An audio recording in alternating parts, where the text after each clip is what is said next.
트랜지스터에 대한 전자회로 개론 두 번째 강의를 시작하겠습니다. 이번 강의에서는 트랜지스터를 회로 소자 관점으로 바라봅니다.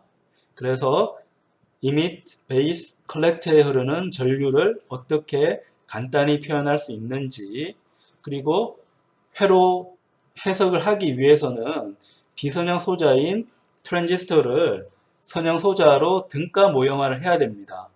그러니까 BJT 모델 중에서 가장 유명한 모델인 하이브리드 파이 모델에 대해서 설명을 하겠습니다. 또한 트랜지스터를 증폭기 관점으로 바라볼 텐데, 증폭기가 되기 위해서는 트랜지스터는 액티브 모드에 있어야 됩니다. 어떤 조건에서 액티브 모드에 있는지, 액티브 모드에 있는 경우 바이어스와 증폭도를 어떻게 해석할 수 있는지에 대해서 간략히 설명하겠습니다.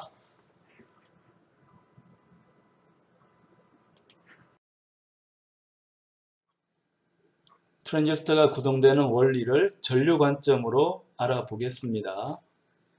트랜지스터 전류는 세 가지 전류로 구성이 됩니다. 자, 이미트에 흐르는 전류, 베이스에 흐르는 전류, 컬렉트에 흐르는 전류입니다. 근데 NPN 트랜지스터 관점으로 보면 전류 시작하는 데는 이미터입니다. 이미터에서 시작해서 일부 베이스로 결합돼서 전류가 흐르고 나머지는 컬렉터로 갑니다. 하지만 우리가 전류를 정의할 때 전류의 방향은 전자 흐름하고 반대니까 전류 측면에서 보면 컬렉터하고 베이스 흐르는 전류가 합쳐져서 이미터에 흐르는 것처럼 생각할 수 있습니다. 이를 관계식으로 만들면 이미터 전류는 베이스 전류 더하기 컬렉터 전류다 라고 할 수 있어요.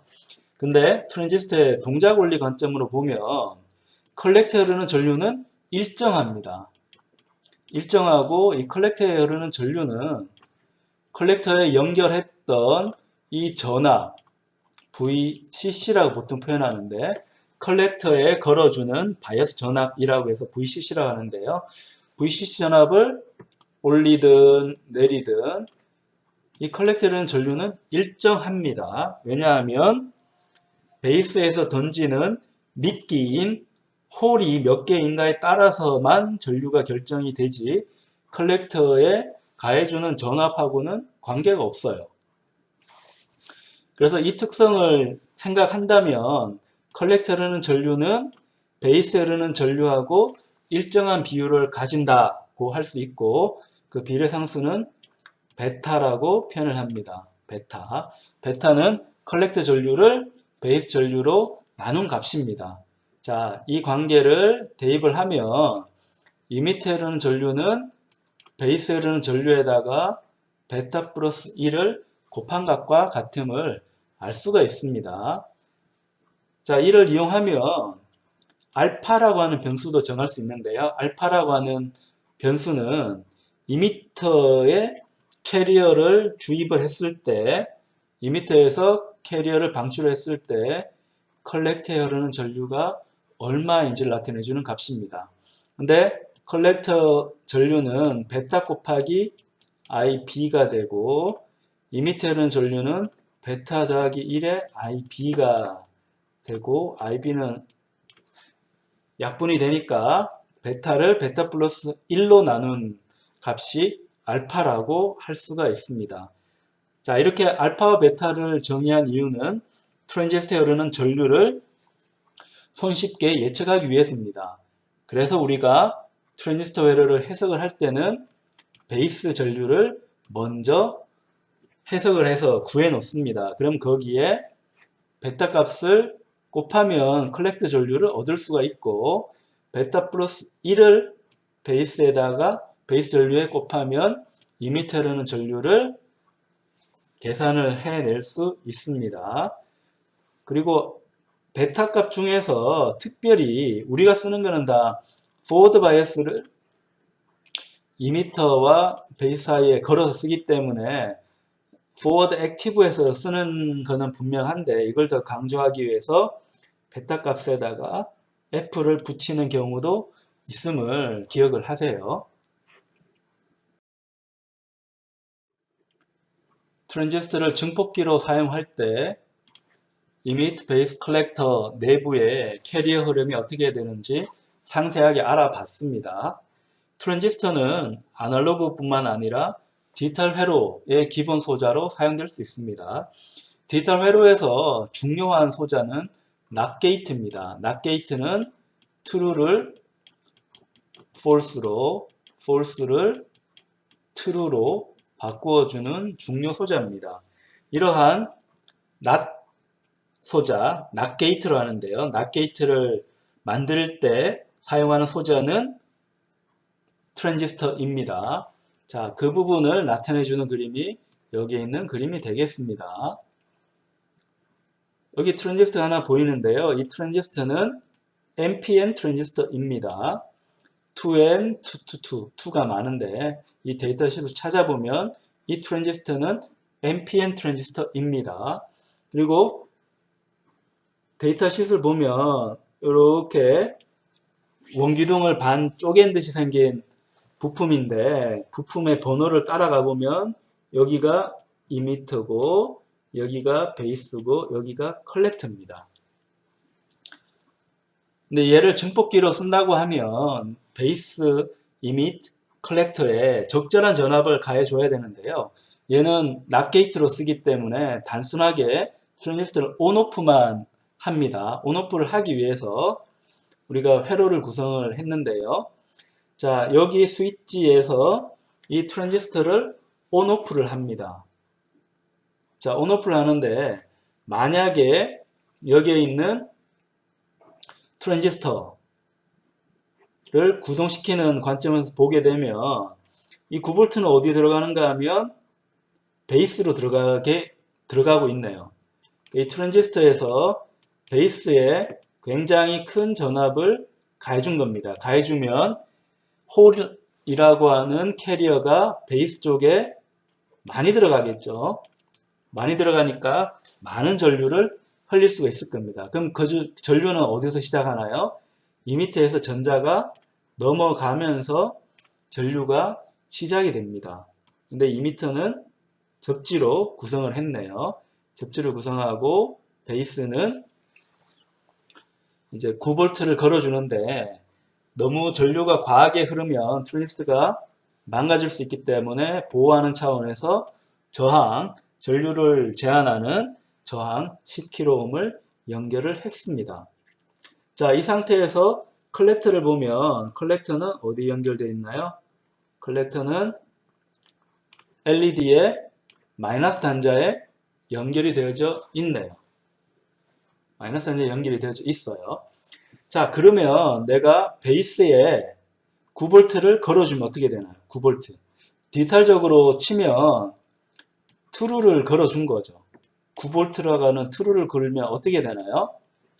컬렉터 쪽은 전류가 굉장히 많이 흐르는 상태가 됩니다. 왜냐하면 베이스 쪽에 큰 전압을 걸어줬기 때문에 컬렉터 쪽은 전류가 많이 흐를 수 있는 상태가 됩니다. 전류가 많이 흐르면 전압은 어떻게 될까요? 숏처럼 보이기 때문에 컬렉터 쪽에서 측정한 전압은 여기 전압은 거의 0V처럼 느껴집니다. 실제로는 0.1이나 0.2V 정도 굉장히 낮은 전압이 측정이 됩니다. 다시 말하면 저 9V를 넣었는데 컬렉터 쪽은 어떻게 됐나요? 컬렉터 쪽은 거의 0V 폴스가 나왔죠. 그래서 베이스 쪽에 넣은 전압과 컬렉터 쪽에서 측정한 전압을 재면 이 관계는 NOT 게이트와 같음을 알 수가 있습니다. 거꾸로 스위치가 열려서 자 0V다. 베이스 쪽에 0V면 베이스 쪽에 전류가 흐르지 못하기 때문에 베이스하고 이미터 사이에 정션이 끊기죠. 끊기면 당연히 컬렉터 쪽에도 넘어온 캐리어가 없기 때문에 전류가 흐르지 않아서 끊기게 됩니다. 끊기게 되면 내가 가해준 원래 바이스 전압이 컬렉터 쪽에 나타나서 0V를 걸어주면 9V가 나타나는 현상을 볼 수 있습니다. 그래서 트랜지스터는 베이스 쪽에 큰 전압을 가해줬다 안 가해줬다 하면 컬렉터 쪽에 나타내주는 전압은 NOT 게이트 특성처럼 이 true, false가 바뀌어서 나타남을 알 수 있습니다. 트랜지스터의 등가 모형을 살펴보겠습니다. 트랜지스터는 다이오드와 마찬가지로 비선형 특성을 가집니다.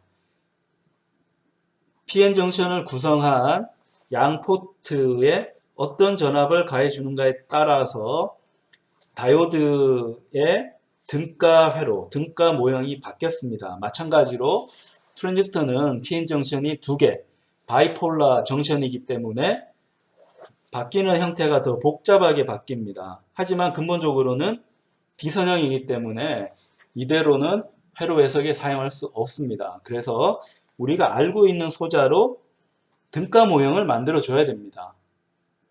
자, 우리가 동작 원리를 공부한 이유도 여기에 있습니다. 동작 원리를 알아야지 트랜지스터를 제대로 모델링 할 수 있습니다.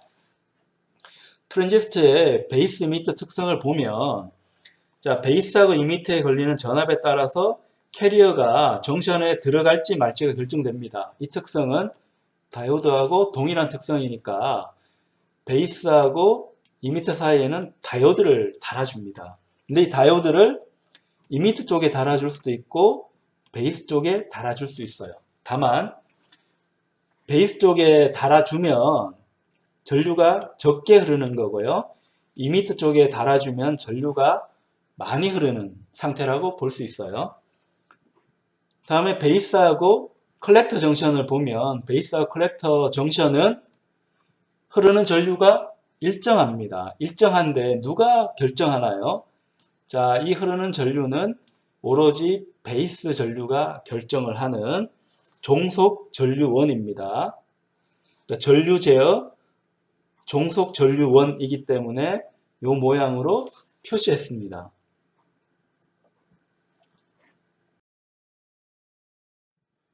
트랜지스터를 액티브 모드로 구동하려면 트랜지스터에 가해주는 전압을 결정해야 됩니다.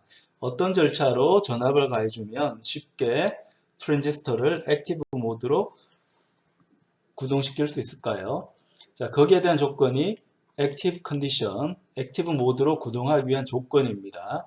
액티브 모드로 구동하려면 액티브 모드의 특성에 대해서 알아봐야 됩니다. 먼저 컬렉터 쪽에 흐르는 전류가 중요합니다. 전류가 많이 흐르는 부분은 컬렉터이기 때문에 컬렉터 쪽에 흐르는 전류가 밀리암페어 정도가 되면 이 트랜지스터는 액티브 모드에 있을 가능성이 있습니다. 또 하나 중요한 특성은 컬렉터하고 이미터 사이에 걸리는 전압입니다. 전압을 잴 때는 두 점이 필요하다고 했죠. 컬렉터하고 이미터 사이에 전압을 재는데 위쪽을 플러스, 밑쪽을 마이너스로 해서 전압을 잽니다. 그때 이 컬렉터와 이미터 사이에 걸리는 전압이 내가 걸어준 전압의 반 정도가 되면 액티브 모드에 있다고 합니다. 예를 들어 걸어준 전압이 12V라고 하면 컬렉터하고 이미터 사이에 걸리는 전압은 6V가 되면 좋다는 거죠. 자, 컬렉터와 이미터 사이에 걸리는 전압을 걸어준 전압의 반으로 맞춰주는 이유는 분명합니다. 우리가 이런 트랜지스터 구조는 증폭기에 사용하는데요. 내가 걸어준 전압이 VCC의 반 정도가 되면 이 트랜지스터의 바이어스 포인트는 여기에 형성이 되어져 있을 거고 이 바이어스 포인트를 중심으로 해서 전압이 올라가기도 하고 내려가기도 합니다. 그때 내가 걸어준 전압은 0V에서 VCC 사이이기 때문에 교류 전압이 변동할 수 있는 폭을 가장 키우려고 하면 중심점, 중간 전압이 걸어준 바이어스 전압의 반 정도일 때가 가장 좋을 겁니다. 그래서 출력 쪽 전압에 해당하는 VCE 전압을 걸어준 전압의 반으로 맞춥니다. 또 하나 중요한 조건이 베이스하고 이미터 사이에 걸리는 전압입니다. 얘는 다이오드 특성이기 때문에 요 사이에 걸리는 전압은 반드시 0.7V 정도가 되도록 바이어스를 맞추어 주어야 합니다.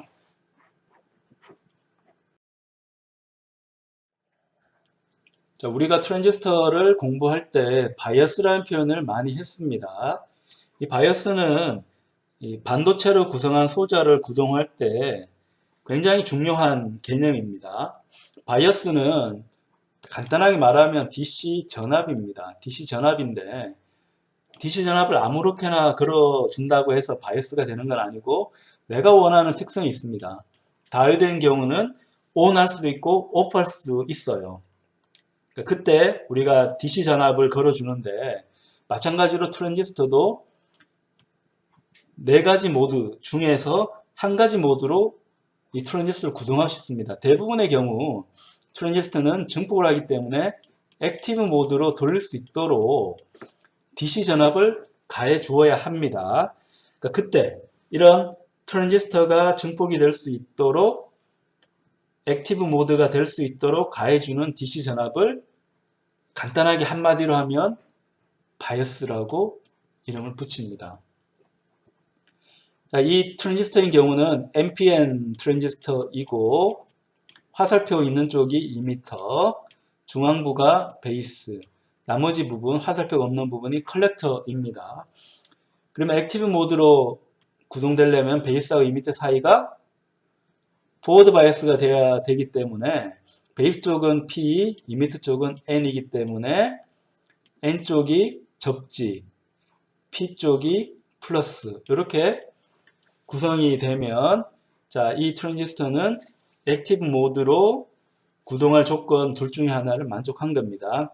또 한 가지 조건이 컬렉터 쪽입니다. 컬렉터 쪽은 컬렉터하고 베이스는 리버스 바이어스로 구성이 돼야 됩니다. 근데 여기에 있는 컬렉터는 N형 반도체로 구성하니까 N형에 리버스라고 하는 거는 플러스를 가해줘야 되는데 트랜지스터는 구동시킬 때 컬렉터 쪽을 굉장히 큰 전압으로 가해줍니다. 왜냐하면 베이스 쪽에서 넘어온 캐리어를 빨리빨리 빼내서 전류를 일정하게 흐르도록 하기 위해서 큰 전압을 가해줍니다. 자, 이게 트랜지스터에 구동되는 원리고 이 액티브 모드로 구동시키기 위해서 전압을 가해줍니다. 가해주는 이렇게 가해주는 이유는 뭔가 하면 이 트랜지스터를 대부분의 경우 증폭기로 사용하기 위해서입니다. 증폭기로 쓴다 함은 교류 전압이 가해지는 걸 뜻하죠. 교류 전압은 작다는 의미에서 소문자로 보통 표기를 하고요.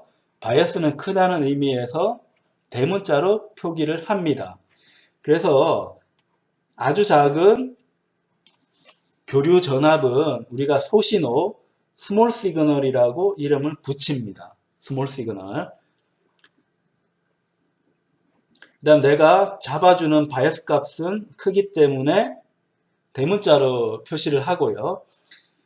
트랜지스터에 존재하는 전압 전류는 바이어스하고 소신호 전압 전류 값의 합입니다. 값을 이렇게 전체 값으로 표현을 하고 있습니다. 그래서 우리가 증폭한다 함은 여기에 있는 소신호 전압 전류가 커짐을 뜻합니다. 어떻게? 베이스에 들어가는 전류를 미약하게 조정하면 컬렉터 전류가 커지는 현상을 이용해서 증폭을 합니다. 트랜지스터를 증폭기로 사용하면 이러한 트랜지스터는 어떠한 등가 모델로 바꾸어줘야 할까요? 자, 거기에 대한 답이 하이브리드 파이 모델입니다. 하이브리드는 무언가 뒤섞였다. 그런 의미에서 하이브리드가 됩니다. 믹싱이라는 뜻이라고 생각을 할 수 있고 이 등가 회로에 생긴 모양이 파이자는 이렇게 생겼습니다. 우리 모음 U처럼 생겼는데 파이처럼 회로 부품을 구성해서 트랜지스터 모델링을 했다고 해서 파이 모델이라고 부릅니다. 자, 우리가 앞에 트랜지스터 바이어스를 가해주는 모델을 살펴보면 베이스하고 이미터 사이를 다이오드로 구성을 했습니다. 근데 이건 바이어스를 위한 거였고 트랜지스터를 증폭기로 쓰려고 하면 소신호이기 때문에 특정 바이어스 점에서 전압 전류가 미세하게 변합니다. 그 경우 이 트랜지스터에 있는 베이스와 이미터 단자 사이는 다이오드이긴 하지만 이 다이오드는 마치 저항처럼 표현할 수 있습니다. 그래서 베이스하고 이미터 사이에는 원래 다이오드가 있어야 되지만 소신호에서는 저항처럼 움직이기 때문에 이 저항을 R파이라고 표현을 해줍니다. R파이. 자, R파이라고 표현을 해주면 R파이에다가 전류가 IB만큼 들어가면 그때 걸리는 전압은 VBE가 되겠죠. VBE가 되는데, 자, 이 VBE에 의해서 컬렉터에는 전류가 형성된다고 생각할 수 있습니다. 원래는 IC는 베타의 IB로 하는 게 원칙이지만 등가적으로 이 IB하고 VB는 선형관계이기 때문에 간단하게는 이렇게 쓸 수 있겠지만 어떤 경우는 전압 때문에 전류가 생긴다는 것도 유용해서 GM이라고 하는 컨덕턴스를 사용을 해서 정의할 수도 있습니다. 자, 그렇게 정의를 하게 되면 등가회로는 이런 형태로 바꿀 수 있습니다. 종속 전류원이긴 한데 전압에 의해서 가변되는 종속 전류원이라고 표현할 수 있습니다. 자, 이런 모델도 있는 거고, 아니면 원칙대로 베이스 전류 때문에 컬렉터는 전류가 생기고 그 비율은 베타라고 표현할 수도 있습니다. 하지만 앞에 있는 등가 모형을 보면 생긴 모양이 파이자처럼 생기지 않았어요.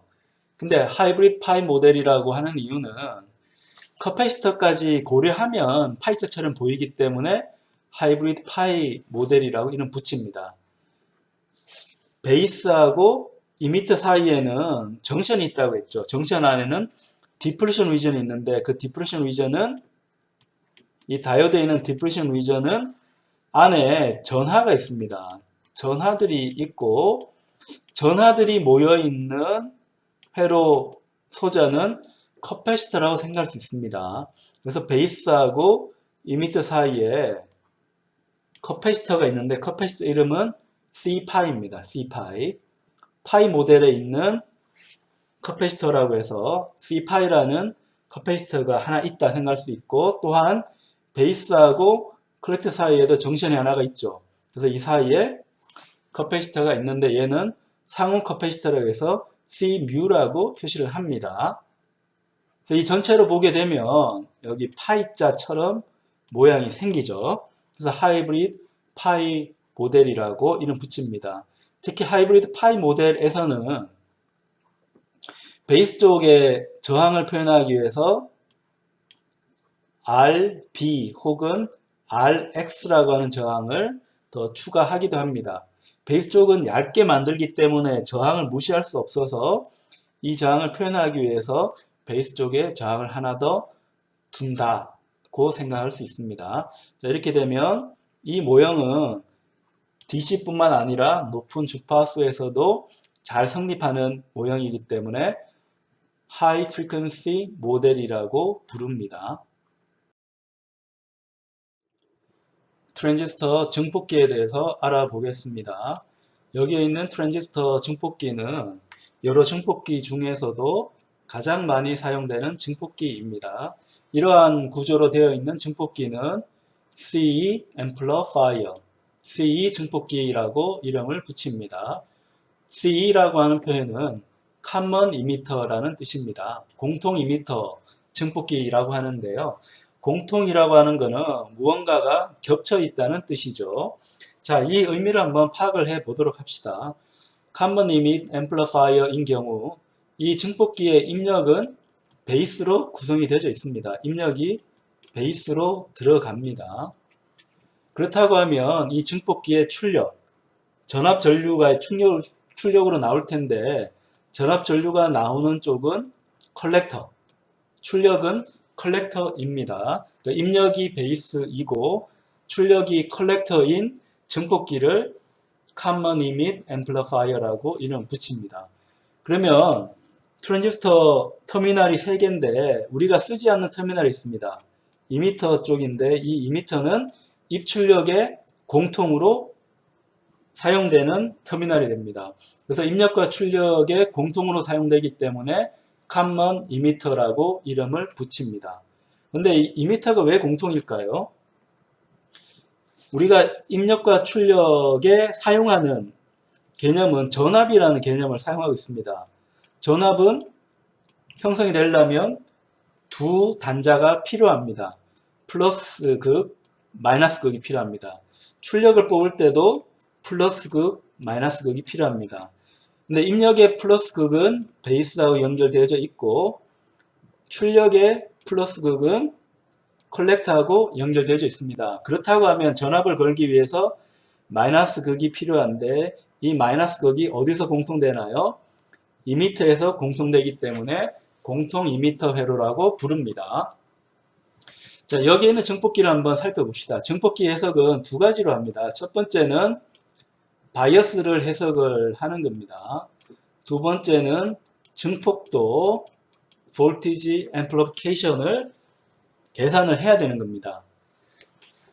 근데 바이어스 해석은 DC에 대한 해석입니다. 증폭도에 대한 해석은 AC에 대한 해석입니다. 증폭기에 대한 해석은 두 가지로 분리해서 생각을 해야 됩니다. 바이어스 계산 부분, 증폭도 계산 부분. 왜 이렇게 구별하는가 하면, 자, 입력은 AC를 집어넣는데, 바이어스를 걸기 위해서는 DC를 집어넣습니다. 이 AC와 DC가 섞이게 되면 바이어스 설계가 까다로워지고 증폭도 설계가 힘들어집니다. 그래서 우리가 AC가 지나가는 경로하고 바이어스가 전달되는 경로를 구별해야 되는데 구별하기 위해서 뭘 사용하는가 하면 커패시터를 주로 사용합니다.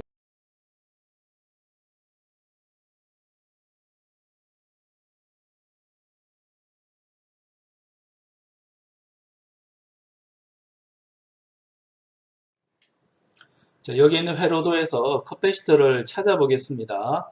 커패시터가 3개가 보이죠? 이 커패시터는 바이어스와 증폭도를 서로 구별해 주기 위해서 사용하는 소자입니다. 이 커패시터는 재미있는 성질을 가지고 있는데요. DC하고 AC에서 임피던스, 그래서 교류 저항 특성이 다릅니다. DC인 경우는 선로가 끊겨져 있으니까 마치 오픈처럼 보이는 거고요. AC에서는 선로가 끊겨져 있긴 하지만 마치 숏처럼 간주할 수 있습니다. 그래서 DC 입장에서, 바이어스 입장에서 보게 되면 여기에 있는 커패시터는 없는 것하고 마찬가지입니다. 마치 저항이 4개 있는 회로라고 볼 수 있습니다. 저항이 4개 있는 이유는 바이어스 조건, 이 트랜지스터가 증폭을 할 수 있도록 컬렉터에 흐르는 전류, 컬렉터하고 이미터 사이에 걸리는 전압을 증폭이 될 수 있는 상태로 만들어주는 역할입니다. 자, 이 역할이 끝나면 그 다음은 증폭을 해야 되는데 증폭하려면 교류 전화번을 베이스 쪽으로 넣어줘야 됩니다. 왜냐하면 입력이 베이스랑 연결이 돼야 되기 때문입니다. 그러면 주파수에 따라서 DC인 경우하고 AC인 경우 전화번을 연결해서 뗐다 할 수 있는 거는 커패시터죠.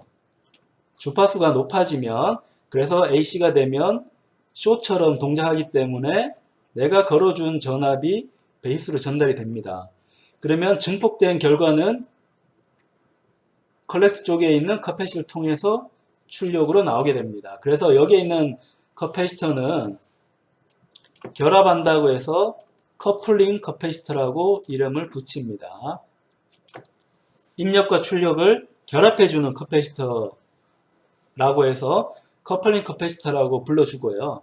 여기에 있는 커패시터는 증폭도를 높이기 위해서 사용하는 커패시터입니다.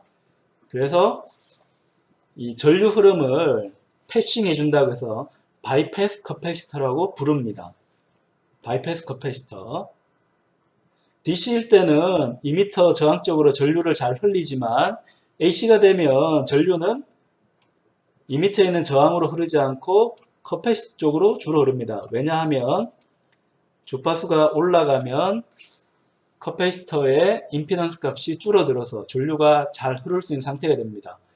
이렇게 되면 이미터 저항이 마치 없어지는 역할이기 때문에 이미터 저항은 피드백 저항이라서 없어지면 증폭도가 올라갑니다. 그래서 높은 증폭도를 맞추기 위해서 사용을 할 때 필요한 게 이미터에 있는 커패시터가 됩니다.